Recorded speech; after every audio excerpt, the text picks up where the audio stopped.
Hi friends, ఈరోజు నేను చేయబోయేది మునగాకు బత్సారు. దీనికి కావలసిన పదార్థాలు: 3 ఎర్రగడ్డలు, 1 వెల్లుల్లిపాయి, 1 ఇంచు చెక్క, 4 లవంగాలు, 2 స్పూన్ల కారం, కొంచెం కొత్తిమీర, కొంచెం కొబ్బరి, 4 టమాటోలు, కొంచెం కరివేపాకు. ఇంతేనండి దీనికి కావాల్సింది. దీన్ని చేయబోయే విధానం: ముందుగా ఒక ప్యాన్ పెట్టుకొని దాంట్లో ఎర్రగడ్డలు ఎర్రగా ఫ్రై చేయాలండి. ఫ్రై చేసి ఆనియన్స్ రెడ్ అయ్యాక ఇందులో నేను తీసి పెట్టుకున్న 4 టమాటోలు, కొబ్బరి, కరివేపాకు అన్నీ వేసి, చెక్క, లవంగం అన్నీ వేసి ఫ్రై చేస్తానండి కొంతసేపు. ఇలా ఫ్రై చేశాక దీన్ని అంతా మనం మిక్సీ పట్టుకోవాలి. ముందుగా ఇదంతా బాగా ఫ్రై అవ్వాలండి. కొంతసేపు మగ్గడానికి దీనికి మూత పెడతానండి. మూత పెట్టి కొంతసేపు మగ్గించుకుంటాను. ఇలా మగ్గించుకున్నాక దీన్ని మనం మిక్సీ పట్టుకుందాము. ఆ లోపల మనము కందిపప్పుని ఉడికించి పెట్టుకున్నానండి. ఇక ఉడికిన కందిపప్పు కొంచెం ఉడికాక దీన్ని మనం ఉడకబెట్టుకున్న పప్పుని స్ట్రెయిన్ చేసుకోవాలండి. ఇలా స్ట్రెయిన్ చేసుకున్నాక ఈ నీళ్ళని మనం మళ్ళీ వాడుకోవాల్సి వస్తుందండి.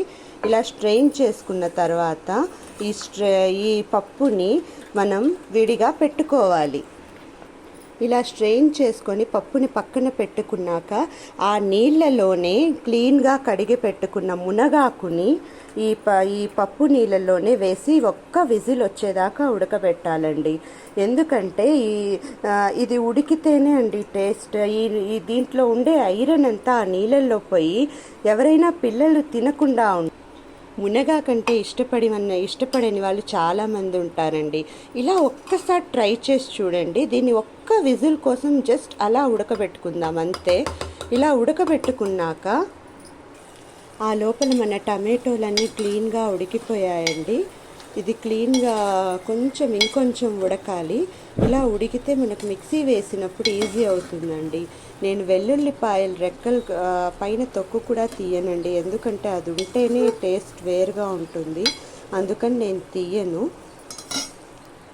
ఇప్పుడు మీరు చూసినట్టయితే టమాటోలన్నీ బాగా ఉడికిపోయాయండి. దీన్ని కొంతసేపు చల్లారనిద్దాము.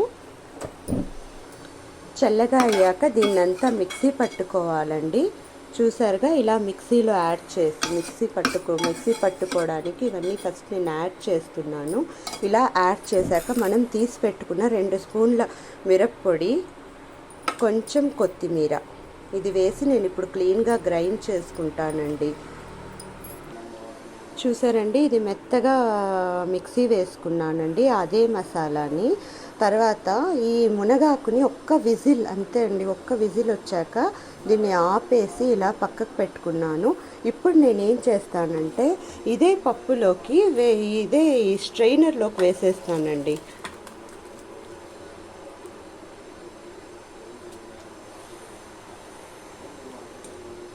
ఇలా స్ట్రెయినర్లో వేసేసాక కొంతసేపు ఈ నీళ్ళని ఇలాగే స్ట్రెయిన్ అవ్వనివ్వాలండి. ఇలా స్ట్రెయిన్ అయిన నీళ్ళతోనే మనం ఇప్పుడు చేయబోయే కూర రెడీ అవుతుందండి.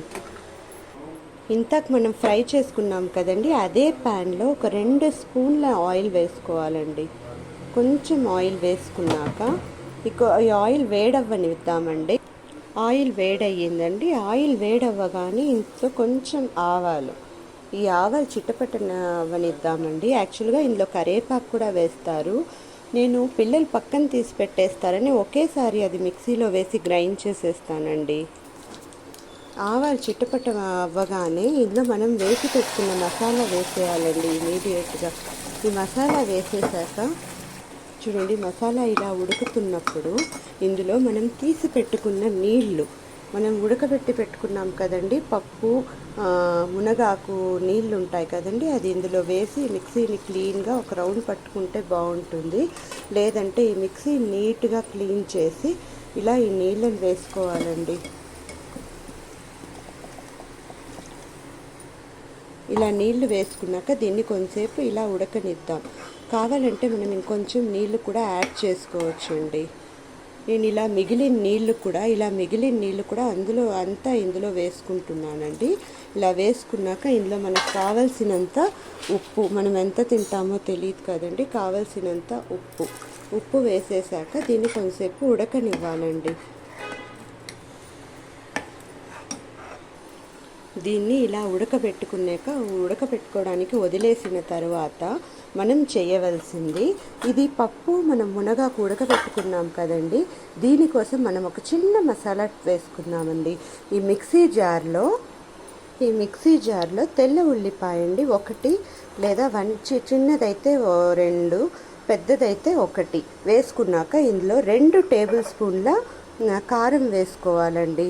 2 టేబుల్ స్పూన్ల కారం వేసుకున్నట్టయితే ఈ మసాలా బాగుంటుంది. అంతే అండి, 2 టేబుల్ స్పూన్ల కావలసినంత ఉప్పు.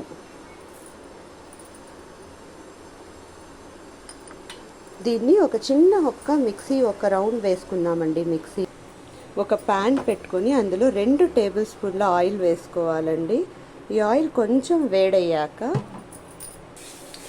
వేడయ్యిందండి. వేడవ్వగానే మనం చేసి పెట్టుకున్న ఈ ముద్ద ఉంది కదండి, వెల్లుల్లిపాయ, కారపొడి, ఉప్పు, ఇంతే అండి. ఇది వేసుకొని కొంచెంసేపు ఇలా బాగా కలుపుకోవాలండి, ఎందుకంటే ఈ కారం వాసన పోవాలి.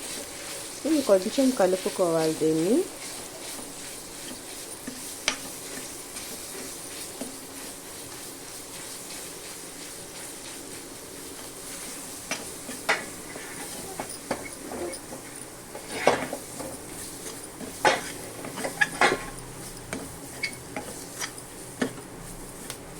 ఇలా దీన్ని ఫ్రై చేసుకున్నాక మనం స్ట్రెయిన్ చేసి పెట్టుకున్న ఈ ఆకు, కందిపప్పు దీన్ని వేసి మిక్స్ చేయాలండి. ఆల్రెడీ ఉప్పు కూడా వేసుకున్నాం కదండి.